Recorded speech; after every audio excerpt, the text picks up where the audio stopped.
It is up, everyone.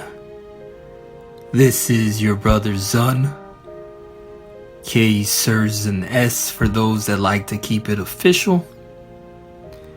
And my hope is that after this share, you will be able to glean something, be inspired by something, be encouraged in your own heart to find and grow in your relationship with the Lord as I share a little bit about mine.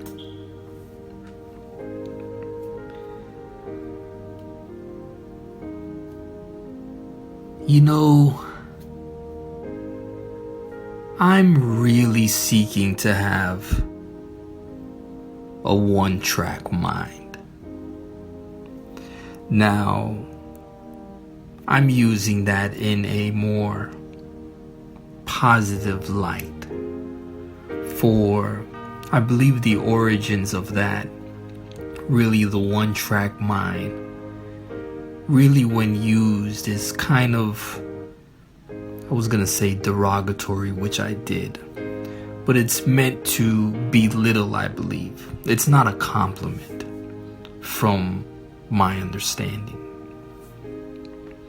But the reason I use that term, being one-track mind, is ultimately not being two-faced, not being one way then another.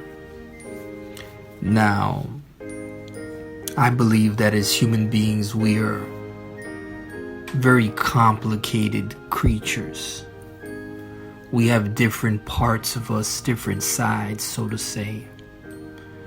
But I believe that having the same motivation, main idea, way of going about doing something, or just approaching life in general, is the key to this one-track mind.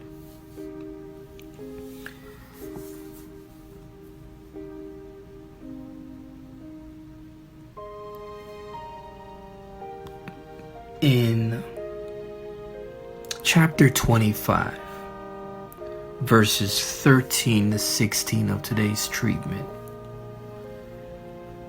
God is talking to us, his people, about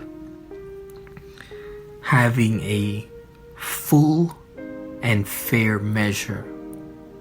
So it's talking about, when people were doing business and things, having different scales.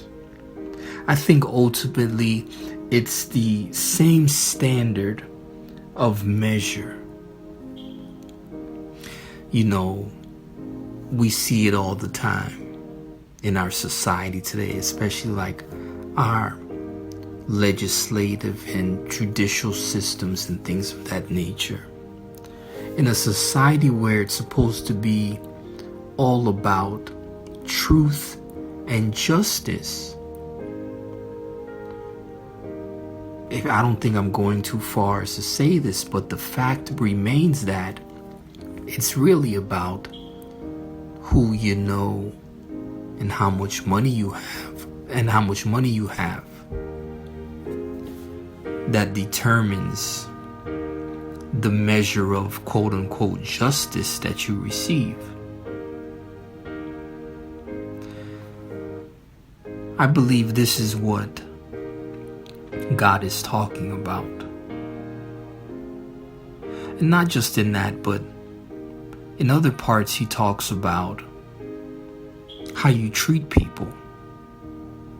Looking at treating a poor person less than, and giving honor and praise to someone that's wealthy, I believe is the counterpart to this as well.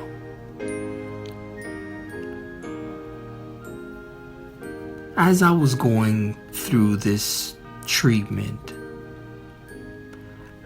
I couldn't help but be reminded of Romans 12 verse 3, when it talks about the measure of faith. And you know, up until this point, I've had the idea of we each get a different measure, and then we have to work with the little bit that we have, and we all get at least as much as a mustard seed grain, because that's really all you need to move mountains, but that it's up to us based on how much we get to grow it. And again, as I really just went through the treatment, again, that idea began to be challenged, where I no longer think along those lines anymore. Because if God is expecting us to be fair,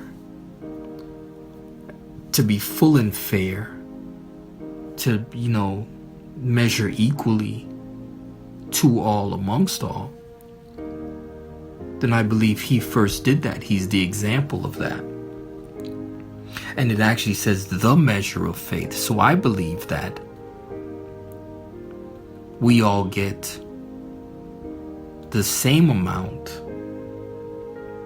and we are called to actually measure up to the same standard, and that standard being the life of Jesus Christ.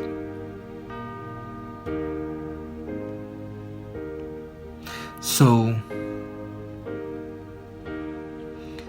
I hope to have a full and fair measure in word, in deed, in action, in thought. And may that one standard be righteousness. Because isn't that what God requires in all fairness? Caption this. Sir.